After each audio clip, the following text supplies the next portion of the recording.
Then वो कहीं और रिकमेंड करता था। So it's a chain reaction. So जब भी आप क्लाइंट के साथ काम करें, you need to do something different. उसको आइडियाज दें, वो एक्स्ट्रा माइल कुछ चीज़ एक्स्ट्रा करके दे दी, उससे दोस्ती कर ली, सोशल प्लेटफॉर्म से उसको ऐड कर लिया। तो इस टाइप की चीज़ों से ये होता है कि रीहायरिंग के चांसेस बढ़ते हैं और रेफरल बहुत ज़्यादा बढ़ जाते हैं आपके। Get used to rejection, again it's a very competitive market, you will be rejected when you start. 3-4 महीने होगा। मेरे अभी तक के जो स्टेट्स है ना, अगर हम 100 जॉब पोस्ट के ऊपर बिड करते हैं, उसमें से 12 से 13 लोगों के रिप्लाई आते हैं हमारे पास, और उसमें से एक या दो जॉब लैंड होती हैं। So you are reaching out to 100 people. अगर आपके पास 5 मिनट भी एक पोस्ट के ऊपर लगते हैं, तो you spend 500 minutes in bidding and then you get 1 to 2 projects. So इससे डरना नहीं है। शुरू में ये चीज़ें बहुत ज़्यादा लगती हैं कि यार 100 लोगों को कर दिया, 90 लोगों को कर दिया, रिप्लाई नहीं आ रहा। बट विद टाइम जब आपके प्रोजेक्ट आने लग जाते हैं, तो फिर ये चीज़ इतना मैटर नहीं कर रही होती है। It's always worth losing. Client जाएगा, क्लाइंट नाराज होकर भी जाएगा। हार्ट ब्रेक नहीं करना, हार्ट ब्रोकन नहीं होना। स्टार्ट के अंदर आई रिमेंबर, अगर मेरा 200,000 की कि यार कभी भी प्रोजेक्ट 2-3 लाख का प्रोजेक्ट चला जाता था ना, मुझे एक हफ्ता नहीं आती थी। 2 months ago, I lost $100,000 का project, which is around 14 million PKR right now, and I was totally fine. ये नहीं है कि मैं बहुत अमीर हूँ, पेट्रोल लगाने के भी पैसे नहीं बचे थे इस प्रोजेक्ट के जाने के बाद, मगर इसके अंदर अगर आप वो होंगे ना, डाउन होंगे, स्ट्रेस होंगे, तो उससे होता है कि और गलतियाँ बहुत होती हैं, एंड देन आपकी जो ग्रोथ है वो रुक जाती है। So this was my profile. तकरीबन 1 साल पहले हमने यूज़ करना छोड़ दी थी।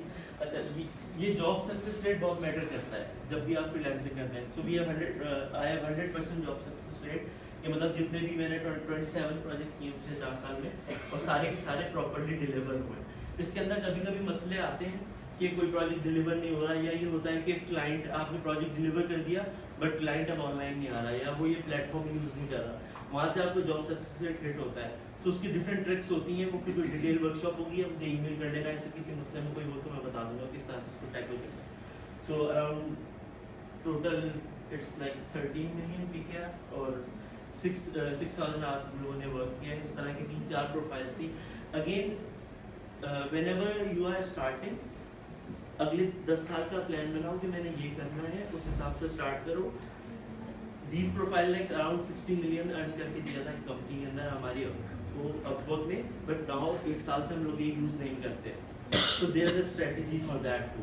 सो स्टार्ट करें कि यार मुझे एज अ फ्रीलांसर स्टार्ट करना है, अकेले स्टार्ट करना है, आहिस्ता आहिस्ता अपने अराउंड टीम बिल्ड करें, and this is how you build a company.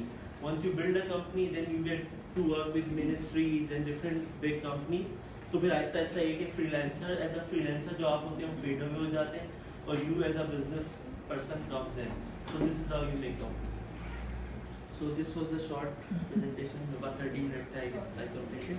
अब किसी को कोई क्वेश्चंस है? फ्रीलांसिंग में जैसे हम फाइवर पे सर्च करते हैं गिग्स वगैरह, तो वो आती है, वो क्या सारी रेलेवेंट होती है, लेकिन जिस पे भी वेट कर दें और एक्सेप्ट भी हो जाए तो वो पे भी करेगा या वो नॉर्मल रहेगा? अच्छा, उसके अंदर होता है ये कि whenever जब भी आप किसी प्रोजेक्ट के ऊपर बिड करें ना, then make sure कि वो चीज़ आप डिलीवर कर सकते हैं, वरना आपकी जॉब सक्सेस रेट खराब होता है। कि मैं देख ली एक ये है वो मैं कर सकती हूँ काम, मैं ये लोगो डिजाइन करके दे सकती हूँ, मैं उसको एक्स्ट्रा ऑफर भी कर रही हूँ, उसके जो उसने टाइम फ्रेम दिया है उसमें काम भी करके दे रही हूँ, मैंने करके दे दिया, फिर मुझे कैसे पता चलेगा कि वो पेमेंट भी मुझे आएगी? तो इसका जो मैंने बताया कि never go out of the platform. जब भी आप प्लेटफॉर्म के थ्रू काम कर रहे होते हैं ना, तो जब भी कोई जॉब पोस्ट डालता है, लेट से मैंने कोई जॉब डाली कि मुझे ये करवाना है और मैं इसके $100 दूंगा, आप जब जैसे उसके ऊपर बिड करेंगे, वो एक्सेप्ट करेंगे ना, जो प्लेटफॉर्म है वो उसकी फीस डिटेक्ट कर लेता है, तो पैसे क्लाइंट के पास नहीं होते, वो प्लेटफॉर्म के पास होते हैं।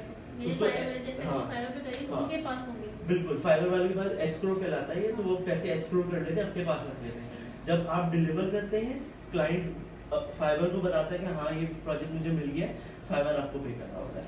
तो इसीलिए प्लेटफॉर्म के थ्रू काम करना चाहिए, आपके पैसे एस्क्रो के अंदर रहें, ये ना हो क्लाइंट काम करे, काम ले और फिर चला जाए।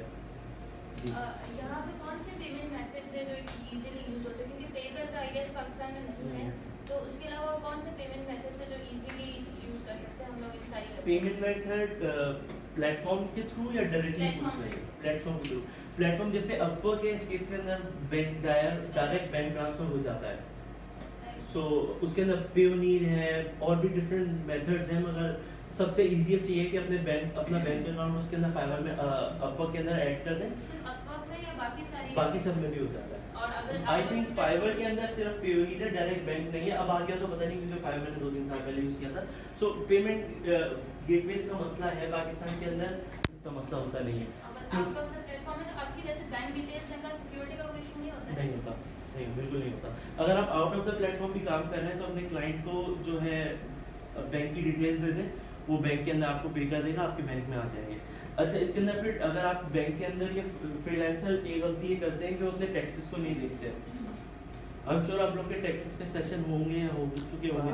नहीं, इनके फाइनेंशियल लिटरेसी के बाद टैक्स का भी नहीं हुआ। ठीक है, तो खैर जब भी आपको कोई क्लाइंट पे कर रहा है, आपके बैंक में पैसे आ रहे हैं, you need to report to FBR। सही है। हमारा जो सॉफ्टवेयर एक्सपोर्ट का टैक्स है वो एग्जेम्प्टेड है, हम टैक्स पे नहीं करते, मतलब टैक्स स्लैब से बाहर है। तो अगर किसी भी आप पाकिस्तान के बाहर के साथ क्लाइंट के साथ काम कर रहे हैं, फाइवर या अपवर्क के थ्रू या जैसे भी पेमेंट आई है आपके बैंक में, जैसे ही पेमेंट लैंड होती है, you will have to go to the bank, my R form होता है, आपको वो फिल करना होता है, तो पेमेंट जो है वो आपके अकाउंट में आ जाती है। ये वो डिटेल्स हैं जब आप बैंक जाते हैं तो वो आपको बताते हैं, वो बता देंगे। आर फॉर्म का वो खुद आपको बताएंगे, खुद so that's not something that you need to remember. अच्छा, कुछ बैंक्स होते हैं वो आर फॉर्म मांगते हैं, कुछ बैंक नहीं हाँ। मांगते, डायरेक्ट आपके जो अमाउंट है वो अकाउंट में ट्रांसफर हो जाता है। उसके बाद आपको एक PRC लेना होता है, वो भी बैंक वाला आपको बताएगा, पेमेंट रिसिप्ट फॉर्म होता है, PR सर्टिफिकेट होता है, उसके अंदर ये लिखा होता है कि ये सॉफ्टवेयर एक्सपोर्ट का प्रोजेक्ट है जिसके पैसे आए, वो बस आपको अपने पास सेव रखना होता है।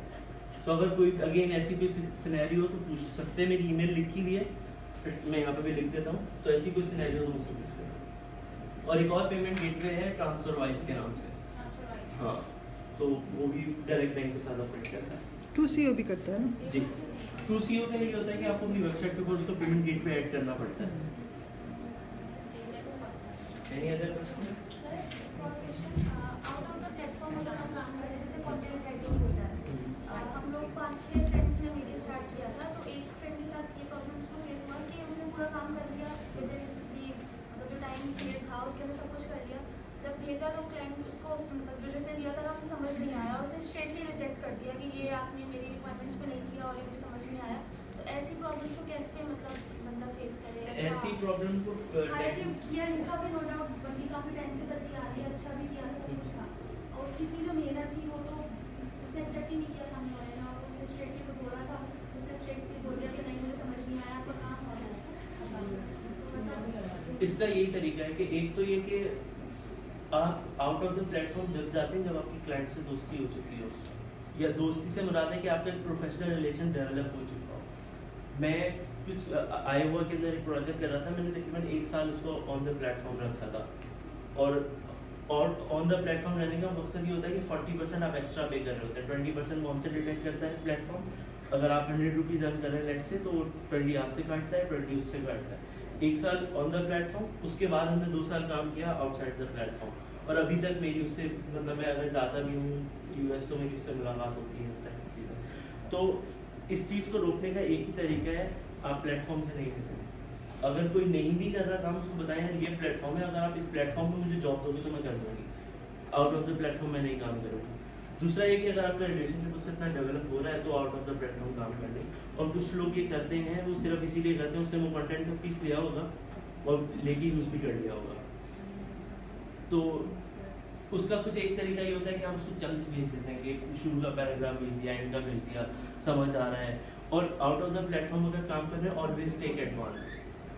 एक तरीका ये है रोकने का कि आप भले, आई यूजुअली चार्ज 50% अपफ्रंट, कि अगर आपको कोई भी प्रोजेक्ट इनिशिएट करना है, कॉन्ट्रैक्ट हम जिस दिन साइन करेंगे उसी दिन आप मुझे 50% पे कर देंगे। उससे एक वो हुक हो जाता है क्लाइंट, उसको पता होता है कि काम अगर मुझे करवाना है कंप्लीट तो इसी से करवाना है, मैं कहीं और नहीं जा सकता क्योंकि इसको पैसे दिए हैं।